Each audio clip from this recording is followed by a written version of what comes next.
వంగవీటి రాధాకృష్ణ గారు, నేను చాలా మందిని చూశాను కానీ ఒక సిన్సియర్గా ప్రజలకు ఏదో చెయ్యాలని తపనుండే నాయకుడు రాధాకృష్ణ గారు అని చెప్పి నేను మీకు తెలియజేస్తున్నా. ఏమీ కోరడు. మామూలుగా ఇది తండ్రి పేరు అడ్డం పెట్టుకొని చాలా మంది పదవులు ఆశిస్తారు కానీ నిస్వార్థంగా పార్టీకి పనిచేస్తున్న వ్యక్తి రాధాకృష్ణ గారు అని చెప్పి నేను మీకు తెలియజేస్తున్నా. అలాంటి వ్యక్తికి మీ అందరిని చూశాను. ఎక్కడికి పొమ్మంటే అక్కడికి వెళ్ళిపోతున్నాడు, దూసుకెళ్తున్నాడు.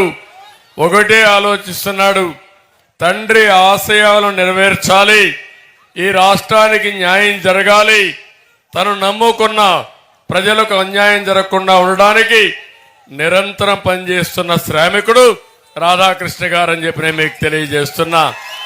నేను ఒకటే ఈ దెందులూరులో హామీ ఇస్తున్నా, రాధాకృష్ణ గారి సేవలు ఈ రాష్ట్రానికి అవసరం. తప్పకుండా తగిన గుర్తింపు ఇచ్చే బాధ్యత తెలుగుదేశం పార్టీది, నాదని మీ అందరికీ హామీ ఇస్తున్నాను.